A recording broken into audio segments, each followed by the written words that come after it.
I'm Eric Welander, welcome to my channel. So having a good home network is like the backbone of a good smart home. If your Wi-Fi is flaky and unreliable, it's hard for your smart home to work well. For most people though, at the time of this recording, I would recommend Eero as an easy to use Wi-Fi option. It's what I've set up and recommended for my parents and many other close family and friends. But earlier this year, I was getting issues with smart home tech I needed to troubleshoot. On my Eero home network and even with Eero Secure, I was irritated at the lack of detailed information I could get on these devices and the lack of settings I could adjust to try and get them to work well. I tried a variety of options and did a lot of research about other Wi-Fi alternatives that would give me more control over my network, and I ultimately landed on Ubiquiti Unifi. Ubiquiti targets small to medium businesses with networking and physical security solutions, but they've grown a loyal following in the prosumer home space as well. But in order to get into Ubiquiti, you are quickly looking at a setup that costs more than $700. So what makes this premium cost worth it? The first part is modularity. When you buy most consumer Wi-Fi systems, you're getting single boxes that serve as your router, switch, and wireless access point. This makes things simple, but when you upgrade, you need to get all three new again. It also means that they have to be all located in the same spot in your home, and you don't get much choice of the types of Wi-Fi access points you use. With Ubiquiti, you purchase something like their Dream Machine Pro to be the router on your network, and then add the number of switches and access points that best fit your home setup. Over time, you can also upgrade each piece individually as needed, rather than completely replacing your whole mesh Wi-Fi network. This is also nice if you want to buy into a system now and plan on additional phases of upgrades down the road when you have more money available. You can even get Wi-Fi access points made to go outdoors, which I think is pretty cool. Now, even though Wi-Fi standards are getting better all the time, they are never as reliable as a single cable. Ubiquiti leans into this by relying heavily on Ethernet to not only carry data,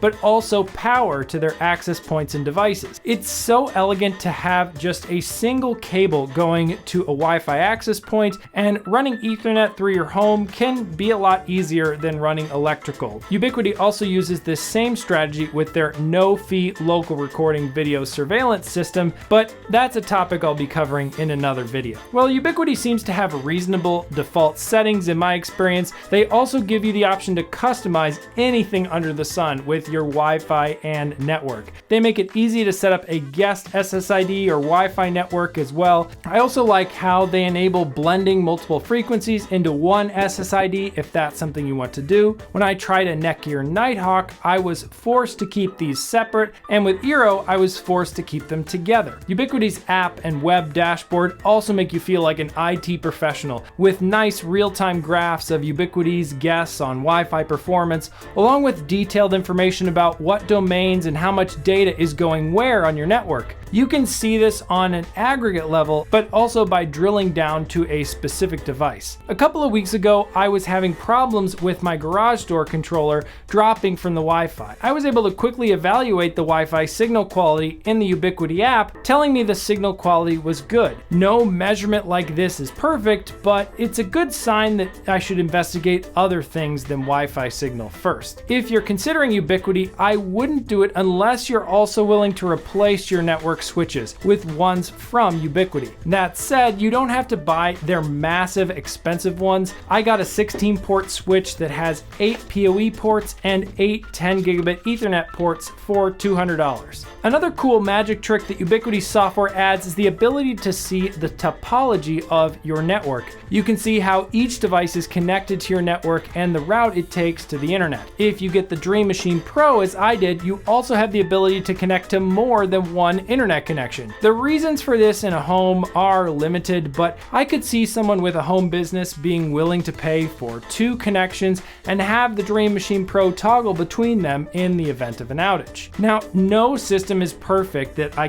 can't find reasons to complain, of course. The first is I've heard that Ubiquiti has a history of having issues with some of Apple's network protocols. I had an old laser printer on Apple AirPrint that was getting long in the tooth and refused to stay connected connected to Ubiquiti Wi-Fi. There are threads and forums of people getting this kind of thing to work, but I just went ahead and upgraded my laser printer to one that connects via Ethernet, and I haven't had any issues since. Otherwise, AirPlay, Chromecast, and HomeKit communication all work extremely well and seem to be a bit faster than using alternative networks like Linksys, Netgear, and Eero in my experience. Another thing I've heard experienced Ubiquiti customers complain about is that automatic software updates can come in and break functionality. This is something I've experienced with other network platforms in the past, and good networking like this is just the combination of hardware and software. And that means that you'll inevitably get some bugs here and there. And while Ubiquiti gives you lots of ways to monitor your network traffic, their focus on small businesses means they don't really have an elegant solution for parental control. If you want that, you might want to look at additional parental control services